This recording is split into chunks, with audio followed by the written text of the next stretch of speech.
Sky Squad, we are back in the building, and I thought that this situation was going to be pretty much fizzled out, okay, by this point in the day, but apparently not, okay, apparently not. You know, uh, in today's earlier video, unless you did not catch it, we talked a bit about K.Michelle and Tamar and what's going on between the two of them. There was some talk about, whether or not Tamar was shading K.Michelle when she talked about some black artists veering into country music and it not sounding good. Some people thought that that was a reference to K.Michelle. K.Michelle clapped back, and now Tamar has more to say. Tamar also earlier denied that any of this shade was directed towards K.Michelle, but by that point in time, listen, it was already too late. The drama had started. So now Tamar has taken to the airwaves to clear things up, but she threw Kandi in the mix in just a bit. Okay. So we're going to talk about that, but make sure you guys subscribe to the channel if you haven't already done so. Hit that notification bell button and join the texting community. All the links are in the description down below. Be sure to tap in for the trip to Bali. Yes, we are going to be relaxing, relating, and releasing all of our cares in Bali in September. So if you want to go ahead and tap the link in the description. And let's get down to the tea of it all. Okay, here is what Tamar had to say. Now, we're going to talk a little bit in between these just to kind of give you some context if we need to and just to keep things broken up for the YouTubes. All right. So this is posted by Kandi Burris fan page. Okay. They're bringing up the fact that Tamar is bringing up Kandi in reference to her situation that's currently going on with K.Michelle. And we'll talk about why Tamar brought Kandi up in just 1 second. I really don't care, y'all, because, if I was talking about somebody, I will say their name. Like, nobody gonna do not one thing to me, can't do anything to me. So if I'm talking about somebody in particular, I just call it out like I did with Kandi. You know what I'm saying? I didn't say somebody said, Kandi said that I said it, took shit back. I said, no. Her husband did what he did to me. Both of them, actually. And she can't sing. I said that. So why now do I need to backpedal and all of this victims? I'm not no fucking victim. I'm a fucking survivor. You know what the fuck I've been through, what I built. So I guess it was the sort of doubling down on what she said at the time about, listen, I get that she was trying to make a point, that she was calling out that she had an issue with Kandi. What they are going to be pointing out here on the Kandi Burris fan page is that it wasn't as if Tamar said Kandi's name, because in December of 2022, when this came out, she posted that something happened with an Atlanta peach and we were all trying to figure it out. But we'll get to that screenshot in a second. What? I really don't care, y'all, because, if I was talking about somebody, I will say their name. And then I guess to sort of double down on the fact that she said that Kandi can't sing is, I don't know that I would have said that again. I mean, I just feel like it doesn't go any way towards, repairing a situation. No, Kandi didn't catch it straight. What I'm saying is when she kind of did catch a stray because you just kind of repeated something that you said. I mean, I get it. On the one hand, you trying to prove a point, but in order to do that, Kandi did catch a stray. And I'm specifically talking to somebody, I don't have a problem saying their name because I'm not no punk ass bitch. I say what the fuck I want. Just like everybody say what they want to say, who they address and what they address. I do the same thing. I'm not a child. You know what I mean? I am not scared. Like if I said it about somebody, I would have said it and say their name, because what are you going to do to me? Nothing. Not nothing. And I don't fight, I don't do violence, I don't do none of that. You know what I mean? But my whole point of the matter is like, if I'm talking to specifically about somebody, I would say their name. And so where are we getting this from?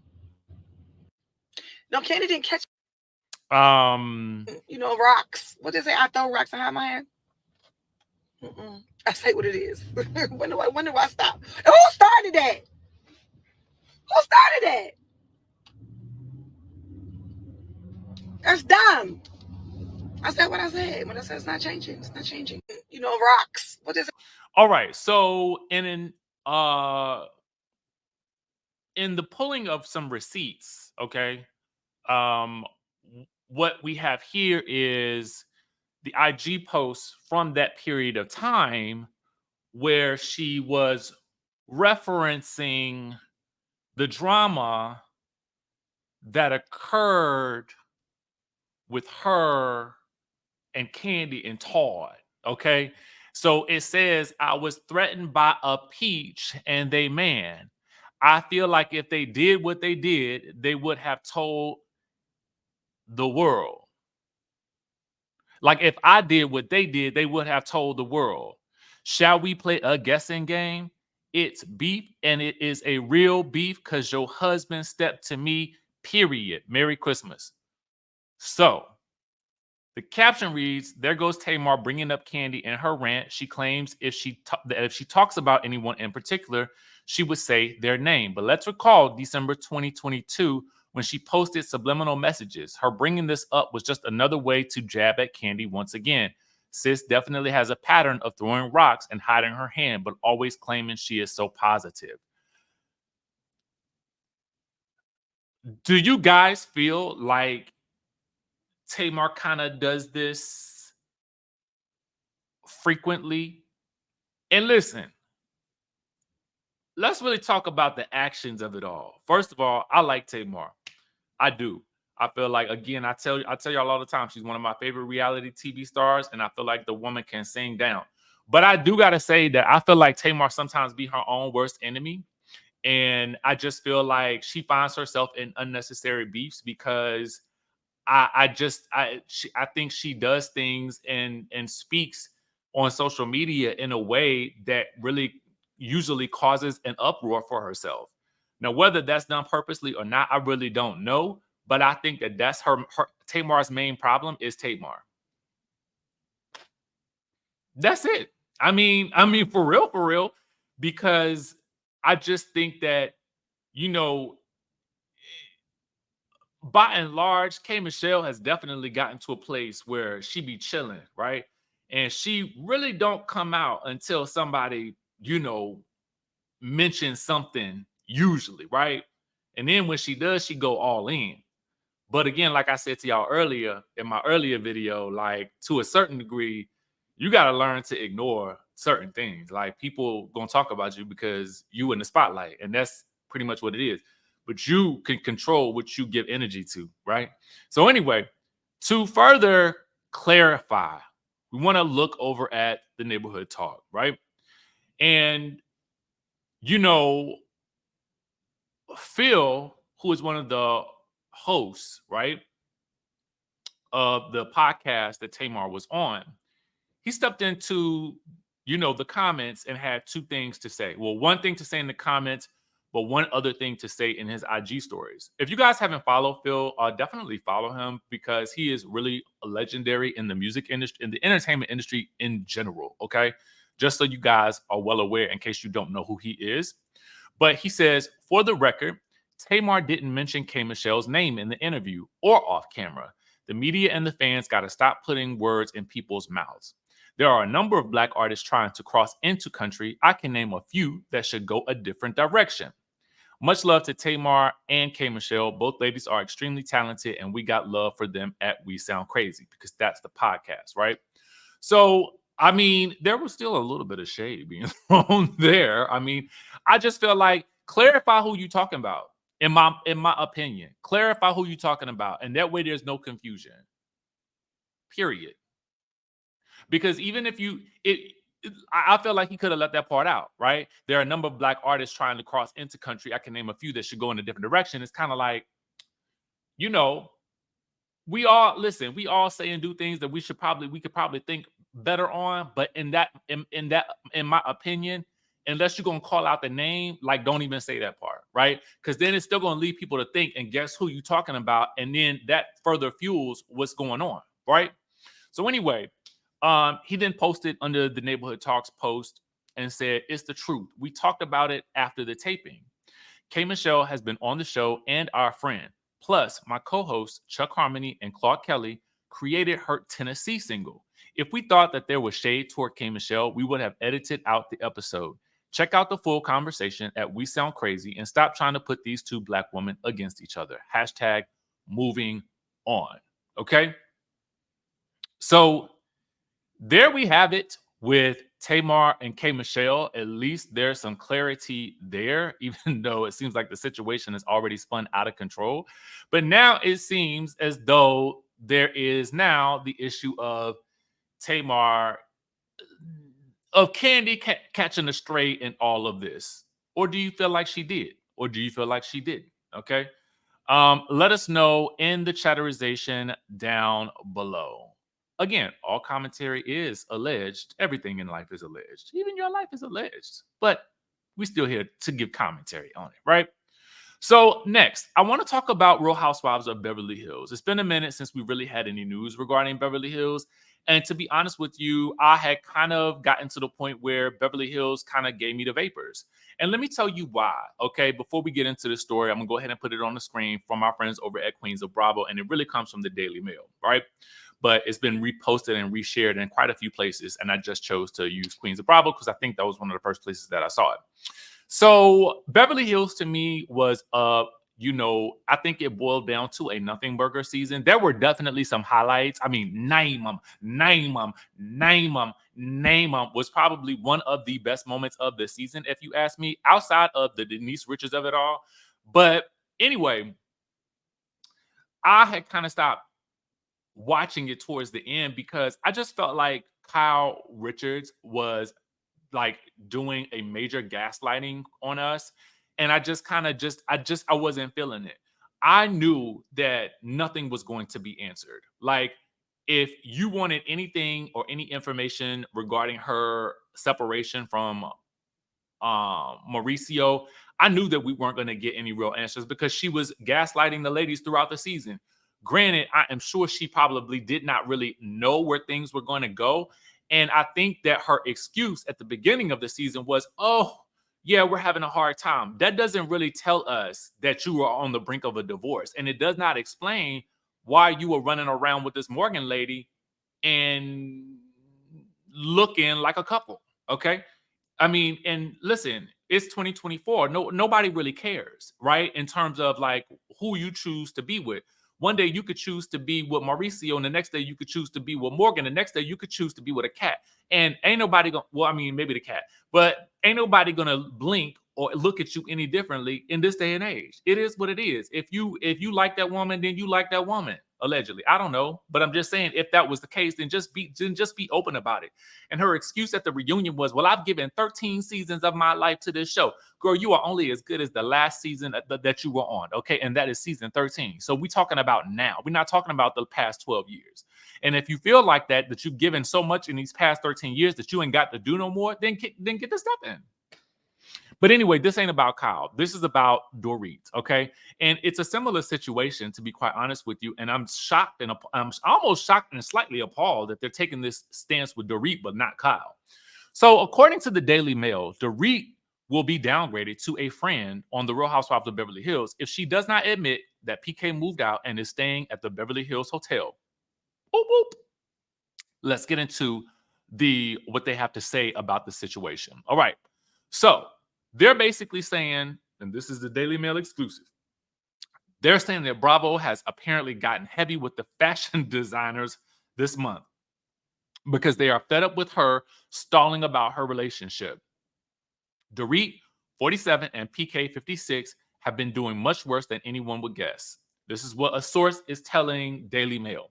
That things are so bad that he has moved out of their Los Angeles house and is staying at the famed Beverly Hills Hotel alone. This is what the insider says.